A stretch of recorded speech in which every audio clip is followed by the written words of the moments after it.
I, Mrs. K.S. Gadgil from Department of Electrical Engineering, AISSMS IOIT Pune, today will be discussing voltage to current converter. There are two types of voltage to current converter depending upon how the load is connected. The first one is voltage to current converter with floating load, and the second one is voltage to current converter with grounded load.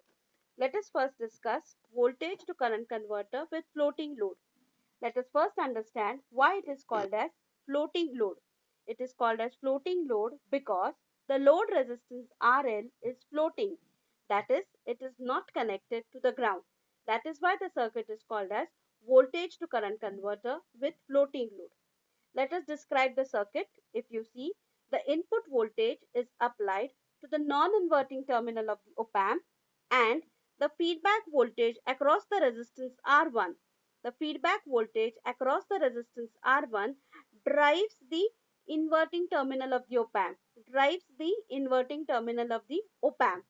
The circuit is also called as current series negative feedback amplifier because when the feedback voltage is applied what? The feedback voltage is applied to the inverting terminal of the op-amp, and it depends upon the output current. It depends upon the output current I0, and it is in series with the input voltage VID, right? It is in series with the input difference voltage VID. To do the analysis of the circuit, we first write Kirchhoff's voltage equation for the input loop, right? We write what?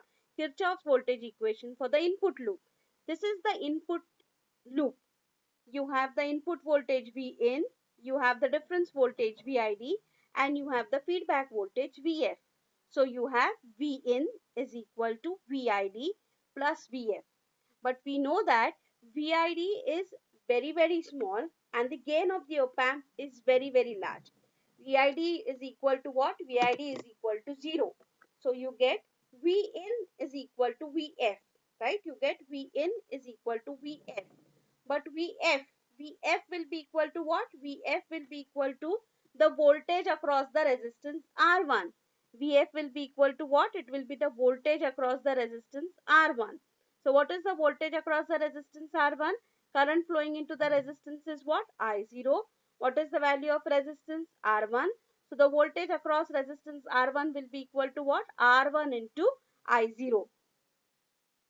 Right? So you get V in is equal to R1 into I0. So if we rewrite the terms, you get what? I0 is equal to V in upon R1. Right? So you can say that the input voltage is converted into output current. Input voltage is converted into output current, and the value of output current is equal to what? V in upon R1. Right? In other words, input voltage appears, right? Input voltage appears across R1, right?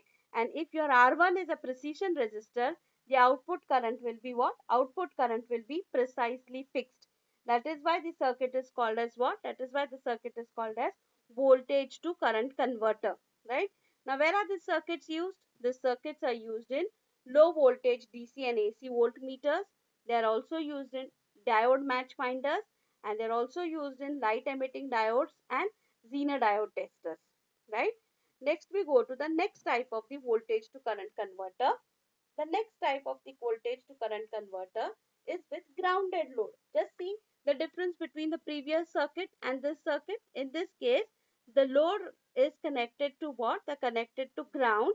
That is why the circuit is called as what? With grounded load, or voltage to current converter with grounded load.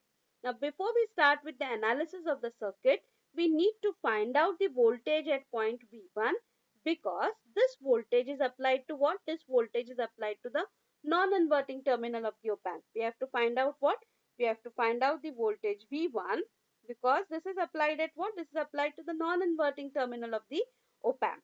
Now, to do that, in the previous case, we wrote Kirchhoff's voltage law. Now, in this case, we are going to write what? We are going to write Kirchhoff's current law. Now, what is Kirchhoff's current law? The algebraic sum of the currents entering is equal to the algebraic sum of the currents leaving a particular node. So, what we do is we write Kirchhoff's current law at node V1, right?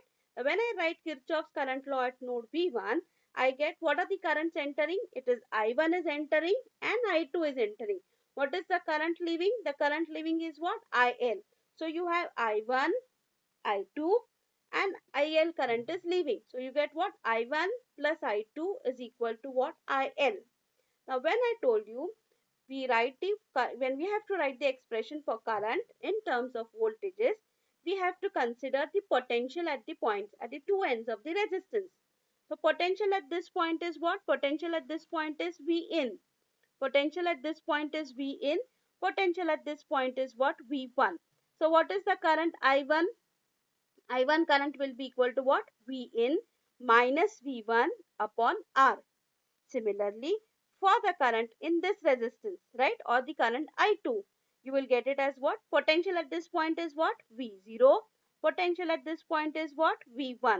So you'll get it as what? V0 minus V1 upon R will be equal to what? IL.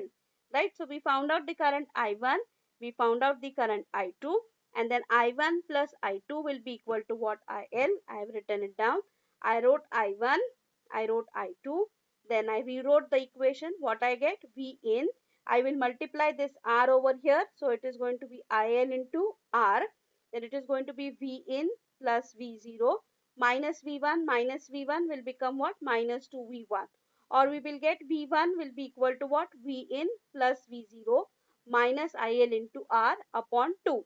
So you got the potential at V1. As I told you, we have to get the potential at what? We have to get the potential at V1, right? Now, if you look at the circuit, we are applying voltage to the non-inverting terminal. That means we are configuring this circuit in terms of what? Non-inverting mode. The gain of the non-inverting amplifier is what? 1 plus Rf upon R1. The gain of the circuit is what? 1 plus Rf upon R1. Now, in our case, this is Rf. Value of Rf is what? R. What is value for R1? Value for R1 is also R. So if we substitute, we get it as what? 1 plus R upon R, which is equal to what? 2. Right? So we write the output voltage as what? V0 is equal to 2V1. V0 will be equal to what? 2V1, because gain is what? 2. Right? So we get V0 is equal to what? 2V1. But in the previous example, we have got 2V1 is equal to what? V in plus V0 minus IL into R, right? So we substitute that, sorry. So we substitute that, and if you substitute that, you will get V in is equal to what? IL into R, or the output current in terms of input voltage will be equal to what? V in upon R. That is, we can say that the output load current depends upon the input voltage V in and the resistance R. One thing which you have to remember in this case is that the value of all the resistances which we have connected is the same, right? They are all equal. The values of all the resistances which we have connected is what? They are equal. We have connected R resistance over here, Rf is R, R1 is R. Then the resistance which we have connected between the input terminal and the load V1 and between V1 and V0 is also the same. So all the resistances value are the same. If you do this analysis, then in this case you will get what? You will get load current. It depends upon what? It depends upon the input voltage and the resistance R, right? Now where are these circuits used? As in the previous case, this circuit is also used for testing of devices such as Zener diodes and LEDs, provided they are forming a grounded load, because this circuit is particularly for what? Load with ground, right? Then it will perform satisfactorily provided the size of the load means what?